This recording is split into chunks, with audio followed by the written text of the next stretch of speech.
Senior अदाकारा अतिका ओडो ने एतराफ़ किया है कि उनके तमाम शौहर खूबसूरत थे, जबकि उन्होंने तमाम शादियां पसंद से की थीं। उन्होंने कोई भी शादी डर और खौफ के बायस नहीं की। अतिका ओडो ने अपने एक हालिया इंटरव्यू के दौरान बताया कि उन्होंने स्टाइलिस्ट के तौर पर करियर का आगाज किया, जिसके बाद उन्होंने पहले मॉडलिंग और बाद अज़ां अदाकारी शुरू की। उनके मुताबिक उन्होंने करियर के आगाज में ही शादी कर ली थी, जो जल्द ही तलाक पर खत्म हुई। उन्हें पहले शौहर से 2 बच्चे हैं। अतिका ओडो के मुताबिक जब उनकी तलाक हुई तो उनके पास सिर्फ 1,000 रुपए थे और घर में 2 छोटे बच्चे थे। फिर उन्हें एक इश्तिहार में काम की पेशकश हुई, जिससे उन्हें 30,000 रुपए मिले। उन्होंने बताया कि उन्होंने 1991 में 30,000 रुपए के इर्स इश्तिहार किया और उन्हीं पैसों से भारतीय शहर मुंबई गईं, जहां से वो अदाकारी का आगाज करने का सोच रही थी। अदाकारा का कहना था कि वो 1 हफ्ते तक मुंबई में रही। उन्हें वहां मुतादिद मंसूबों में काम की पेशकश भी हुई, लेकिन उन्होंने वहां काम नहीं किया और वापस पाकिस्तान आ गईं। उन्हें अपने मुल्क के अलावा दूसरी जगह सुकून नहीं मिलता।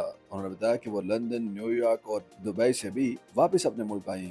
उन्हें अपनी जमीन के अलावा कहीं सुकून नहीं मिलता। एक सवाल के जवाब में उन्होंने वाजे किया कि उन्होंने तमाम शादियां पसंद से की और उन्होंने किसी डर या खौफ की वजह से कोई शादी नहीं की। अतिका ओडो का कहना था कि चूंकि वो ऐसे घराने से ताल्लुक रखती थी जो बिखरा हुआ था, इसलिए उन्हें शुरू से ही खानदान बनाने का शौक था। इसलिए उन्होंने तमाम शादियां पसंद से की और उन्हें सब शौहरों से प्यार था। उसी प्रोग्राम में उन्होंने एक और सवाल के जवाब में बताया कि उनके तमाम साबका और हालिया शौहर खूबसूरत हैं। अदाकारा ने अपने शौहर समर की तारीफें करते हुए कहा कि वो न सिर्फ दराज कद हैं बल्कि खूबसूरत और अच्छी शख्सियत के मालिक भी हैं। ख्याल रहे कि अतिका ओडो ने पाकिस्तान तहरीक इंसाफ के बानी रुकन समर अली खान से जून 2012 में शादी की थी। उनके शौहर 2013 से 2018 तक रुकन सिंध असेंबली रह चुके हैं। अतिका ओडो ने पहली शादी 1980 की दहाई में की थी। उन्हें पहले और दूसरे शौहर से बच्चे हैं और 2012 में तीसरी शादी के वक्त नानी और बाद अज़ां दादी बन चुकी थीं। दौरान इंटरव्यू अतिका ओडो ने फहद मुस्तफा की अदाकारी की तारीफें करते हुए दावा किया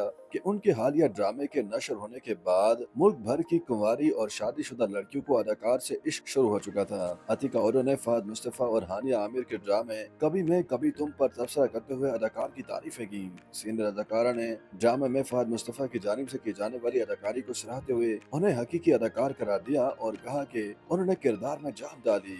अतिका ओडो ने फहद मुस्तफा के चंद मनासिब को शानदार अदाकारी का मजर करार देते हुए कहा कि उन्होंने न सिर्फ डायलॉग डिलीवरी बल्कि अपनी बोलचाल, अंदाजों और इशारों से भी अदाकारी की। उनका कहना था कि ड्रामे में शानदार अदाकारी की वजह से फहद मुस्तफा मुल्क भर की लड़कियों के लिए फैंटेसी हीरो बनते जा रहे हैं। अतिका ओडो ने इस पर वजाहत की कि मुल्क की कुंवारी या शादीशुदा लड़कियों को फहद मुस्तफा से इश्क होना शुरू हो चुका है। अदाकारा ने इस पर मजीद वजाहत की कि लड़कियों को फहद मुस्तफा के किरदार से इश्क होना शुरू हो चुका है, जिस पर मेजबान और वहाँ मौजूद मेहमान नादिया खान और मरीना खान भी हंस पड़ी। उनसे कबल नादिया खान भी इसी प्रोग्राम में फहद मुस्तफा की अदाकारी की तारीफें करते हुए कह चुकी हैं कि उनकी ड्रामे कभी मैं कभी तुम में अदाकारी देखकर मुल्क भर की खवातीन पागल हो रही हैं।